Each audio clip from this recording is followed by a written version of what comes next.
Welcome back to my channel. Today I'm going to show you a 2014 American war film called Fury. Spoilers ahead. Sit back, relax, and enjoy the video.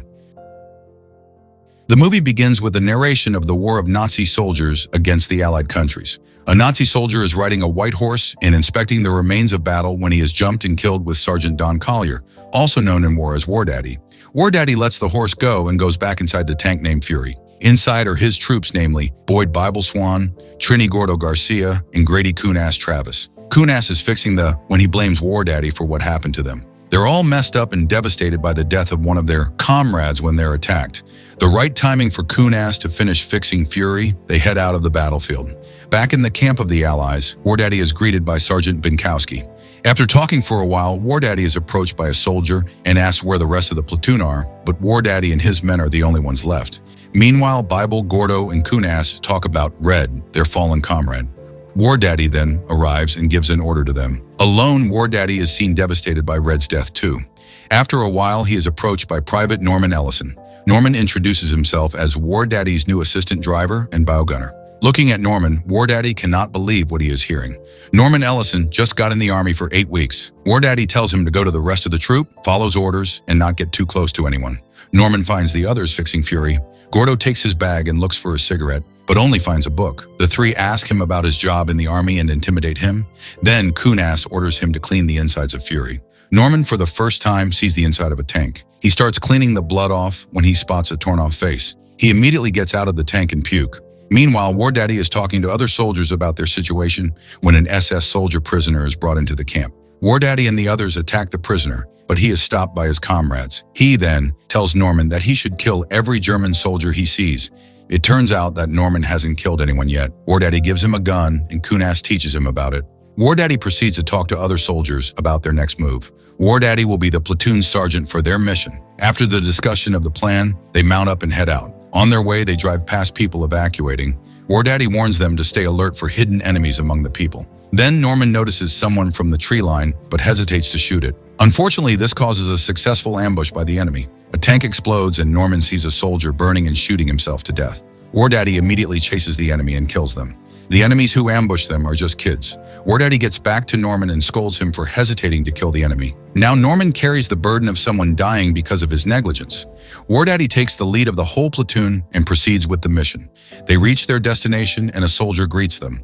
The soldier takes War Daddy to Captain Wagner. He's frustrated to know that they didn't send the sufficient number of backup he asked, but he trusts War Daddy, so he's still somehow confident with him.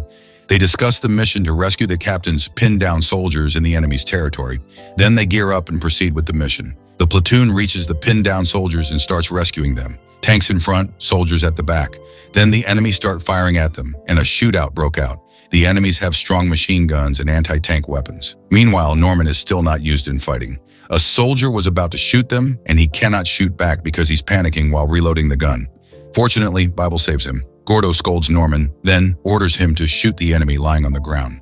Norman doesn't want to, thinking they're already dead, but Gordo insists on double-tapping them. Norman breaks down and doesn't want to fight anymore. War Daddy scolds him, and Gordo consoles him, saying it's all part of the war. After a while, they successfully defeated the Nazi soldiers. A soldier approaches a dying man and prays for him. War Daddy talks to Norman about his mistakes. It turns out that Norman is not trained for combat. He's just been pulled out and sent to Germany. Then other soldiers caught a Nazi soldier wearing an American jacket and toys with him. War Daddy stops them and orders Norman to kill the Nazis. When he refuses, War Daddy wrestles the revolver into Norman's hand, forcing him to pull the trigger. The Nazi dies with the revolver in his hand, traumatizing Norman. Bible picks him up and they go back to the group. The three tell Norman that even though War Daddy is often hard, he's the main reason why their group is solid. On their way to the nearby town, they see dead bodies hanging. It's the Germans who refuses to fight in the war. They arrive at the town and search it for hiding German soldiers. They spot an old man and ask him where the soldiers are, but he was shot as soon as he pointed where they are. Then a shootout breaks out. In the end, War Daddy and his platoon successfully captured the town when the Burgermeister surrenders. A bunch of kids and women who's forced to fight the war was rescued, and they killed their leader. Afterward, the soldiers celebrate their victory. Gordo and Coon-Ass is flirting with a German woman, taking her inside Fury, and consecutively having meat injection game with her. Meanwhile, War Daddy approaches Norman and commends him for killing the enemies. Norman, on the other hand, responds with sarcasm. War Daddy then takes him to an office full of dead people. Talking about war ideals, War Daddy wants to make Norman realize something. When they step outside, War Daddy spots a woman peeking from the window. He and Norman immediately check the woman's apartment. In there, they find Irma and her younger cousin, Emma, hiding. War Daddy decides to settle there for a while, paying Irma 2 packs of cigarettes for a meal and hot water so he can shave. While the women are preparing the food, they're all surprised, including War Daddy, to hear Norman plays the piano. Emma walks to him and sings while he's playing. Then War Daddy urges Norman to make his way to Emma, and the two go into the bedroom. Irma was about to stop them, but War Daddy calmly stops her, saying that she should let them enjoy it while they're young. Inside, Emma and Norman share an intimate time. After a while, they're about to eat when Bible, Gordo, and Kunas barge in. They say that a woman is waiting for Norman in the tank, but as soon as they see Emma, they realize what just happened. Then they, especially Kunas, start bullying Norman and harassing Emma, but War Daddy stops them. All of them share a meal together when Gordo shares a story. Something is up and tension is building up among the soldiers. War Daddy warns them not to spoil his mealtime, but Gordo continues the story about how to kill a horse. To kill a horse, you need to befriend it and gain its trust, and then you kill it. War Daddy warns him to shut up, but Bible and Kunas back him up. Afterward, War Daddy sarcastically thanks them for the talk and slams the table and spits on Kunas. Gordo apologizes when a soldier arrives and calls for them. They're ordered to capture and hold onto a crossroad. But this mission is dangerous because they don't know what will they be facing. While preparing to leave, a German shell hits the town, exactly the house of Irma and Emma. Norman rushes to her, and Kunas followed him. He finds Emma dead, further traumatizing him, but this fuels his anger for the Nazis. Kunas pushes him back to the tank, but he refuses. Then Kunas lets him hit him to let out his frustrations and pushes him back to the tank afterward. The platoon heads out. Norman is still devastated because of Emma's death. War Daddy talks to him, saying that death is all part of being in the war. On their way to the crossroad, they are ambushed. Enemy soldiers riding a Tiger tank attack them. The platoon is having a hard time finishing the enemy. Unfortunately, the enemy is able to take out Sergeant Davis, Sergeant Binkowski, and their men.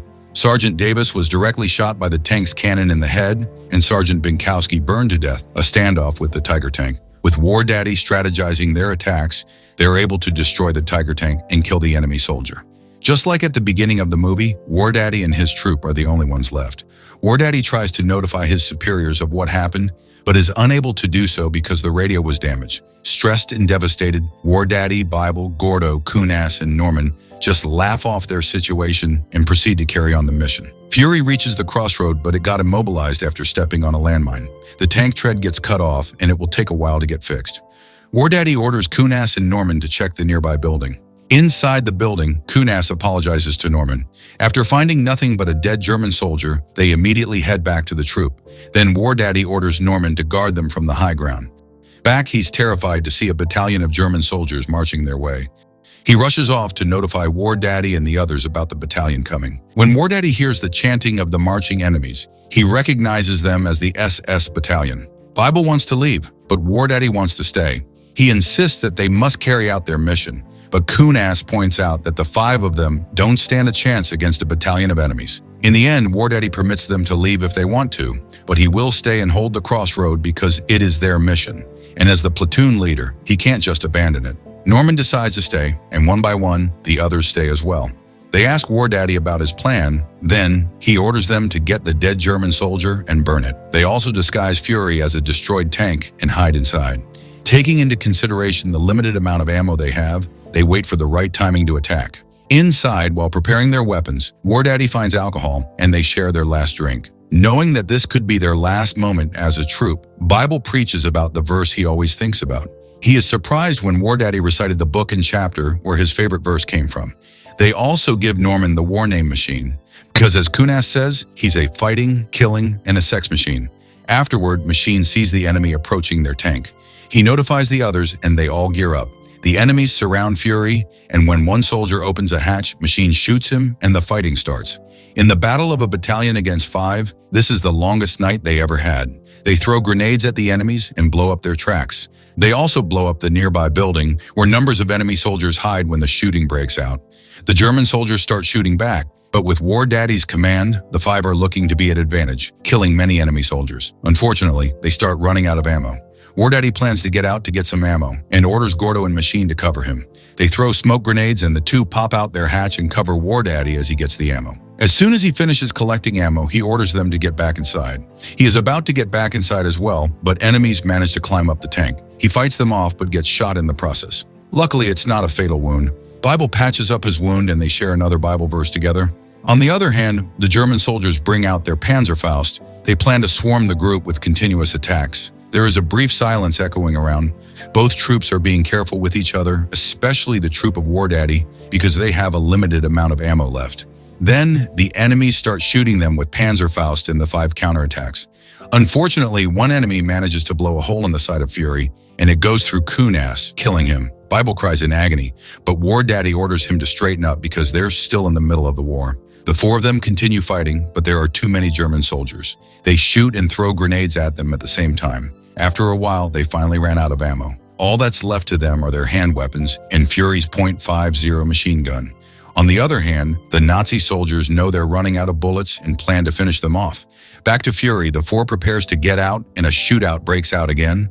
War Daddy positions himself in the machine gun while the others are with their weapons. Later on, Bible runs out of bullets and gets out to get one from a dead enemy.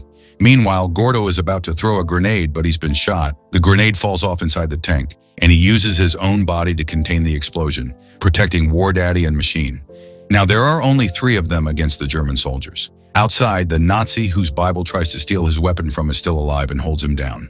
He is about to get attacked by another enemy when Machine shows up and saves him. The 2 get back inside the tank when the enemies throw smoke grenades. Then we see an enemy carrying a sniper, in camouflage, slowly crawling and approaching near Fury. Back to War Daddy, he's fighting off the enemies when he calls for Bible to give him a grenade. But as soon as Bible pops out of the hatch, he is shot in the head by the sniper. The sniper fires again and successfully hit War Daddy this time.